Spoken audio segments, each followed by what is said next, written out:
been to some events recently with TradFi folks, and it's always the same reasons that they bring up of why they're not investing in Bitcoin. It has no cash flow. Some of them actually who work in finance share that they are prohibited from purchasing Bitcoin. Can you speak a little bit to that and how much progress you think we've made in terms of the TradFi world and what needs to change for more people to embrace Bitcoin? Yeah, I think there are a lot of assets, the greatest property assets of Western civilization, assets like diamonds, assets like gold, assets like old masters' paintings, assets like land, the Louisiana Territory, California, Mexico, all of Alaska. None of them have cash flows, right? All of the great things we've acquired in life. Truthfully, if we think about what we want in life, whether it's a spouse, a marriage, kids, they have no cash flows. A house, no cash flows, right? So the world's full of things, right? A Nobel Prize, no cash flows. Fame, a yacht. No cash flows. Yeah. Yachts and jets don't have cash flows either. So the world's full of things that are deemed valuable in the world. They have no cash flows. And of course, as we know, the perfect money has no cash flows. The whole definition of money, a liquid, the most saleable asset. But if you want something to be money, you want it to have no utility value. Gold is better than silver because it has less utility value. And when copper, or when you find something like silicon that has utility value of some sort, it becomes worse money. And so I think probably people say, well, we don't really think this is good investment asset because it has no cash flows. That's an opinion that has developed in 2 generations.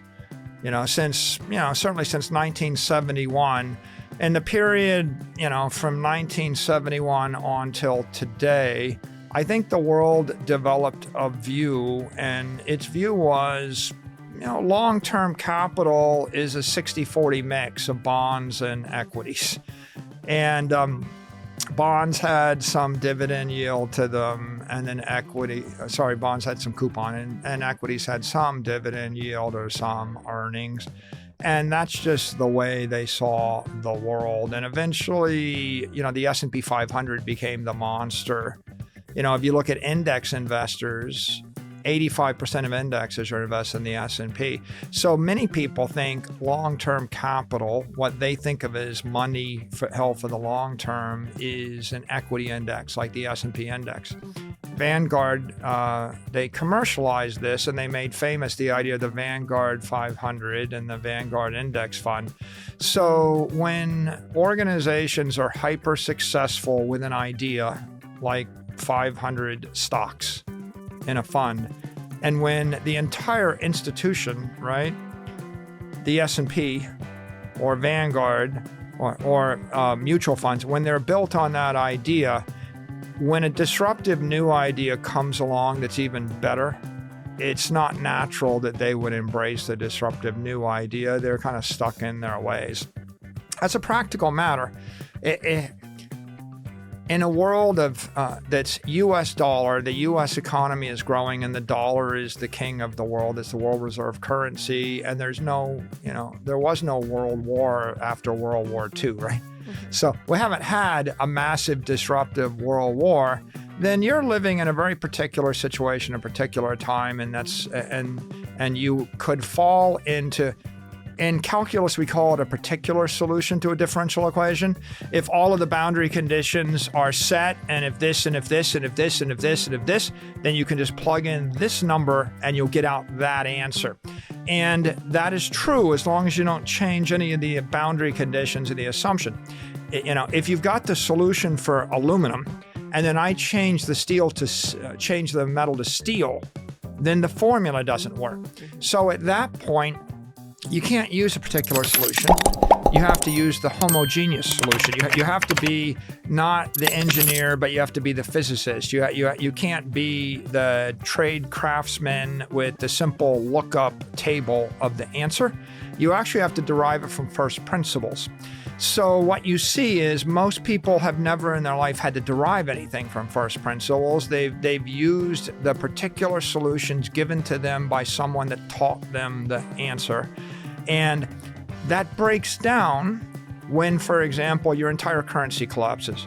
For example, if you live in a economy where the currency is collapsing, like Lebanon, and they freeze your bank account and the currency goes to zero, or anywhere in Africa, or if you lived in Argentina when the currency collapsed, then if you actually owned anything with cash flows, they're all worthless.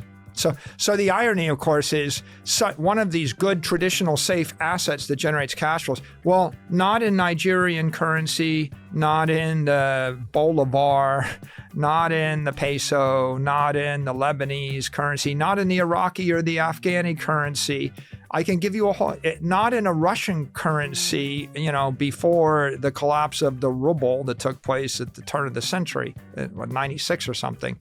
So the people that have these ideas, they have a particular set of solutions that work in a very stable, closed ecosystem that's never been challenged either with external stress or never encountered a new idea.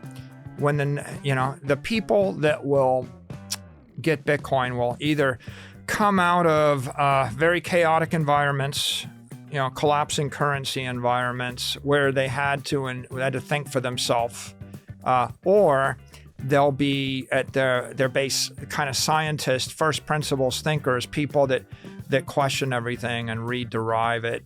So I think the great irony is again the CEO of Vanguard saying Bitcoin is not an investable asset because it doesn't have cash flows, and then the largest shareholder of my company being Vanguard. Ironic. The most ironic outcome is most likely, according to Mr. Musk. Let's break it down a little bit further. Can you just share, for a lot of people, they don't really understand what is a preferred stock. It says stock or share, but it really acts more like a credit, like a bond. You're getting a yield. So can you talk about what a preferred is? And these are specifically perpetual preferreds and how unique that is in the market. Okay.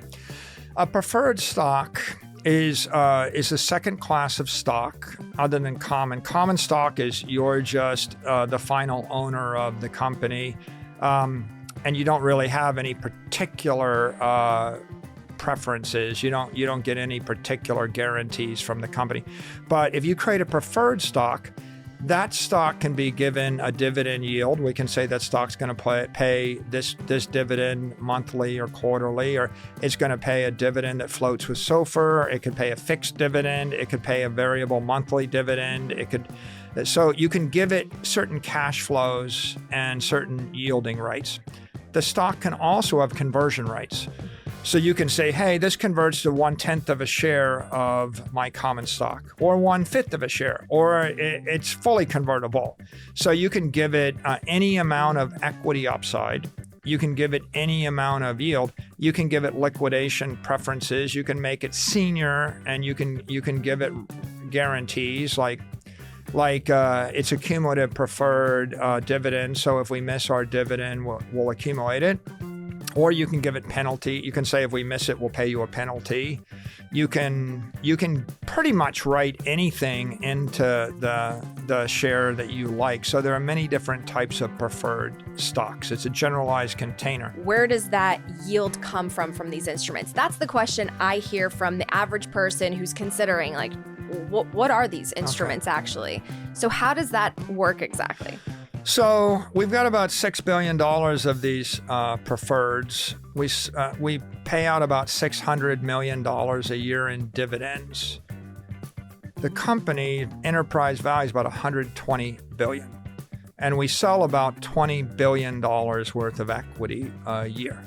So you think about this, we basically sell the first $600 million of the equity, we use it to fund the dividends. The rest of the $20 billion, we just buy more Bitcoin with. So we're raising capital at a ferocious rate in the equity capital markets, and maybe 5% of the equity capital we've raised, we've earmarked for dividends. The rest, we just buy more Bitcoin. In the event that we couldn't sell equity for some reason, we actually have the Bitcoin itself, and we can sell either credit instruments against it, or we sell derivatives. So, for example, we could sell Bitcoin derivatives. We can sell futures against Bitcoin, or we could sell out-of-the-money call options. And there's something called the basis trade, where you can actually sell the future against the spot, and you can capture a yield if you have Bitcoin as collateral to post against that trade. So the company's primary method of paying the dividends is we just sell equity. Our secondary methods would be to sell derivatives on the Bitcoin itself. And then the credit markets are open to us, so we could also tap various credit markets from time to time. Yeah, we have gone to almost 200 companies, but some of them, that we're seeing the MNAVs compress, we're seeing this consolidation happen. Can you speak to maybe just the market reaction outside of the Bitcoin space? Are they looking at Bitcoin treasury companies as something that will be kind of the institutional investment grade in the future? How do they value these companies? Are you still seeing that adoption really slow, and maybe something will be a catalyst to turn that around? I think the market's in getting educated mode. I mean, I just had 25 investors, and I asked them, how familiar are you with this, and they're like, no. Tell us about Bitcoin, and is Bitcoin going to get banned? Not.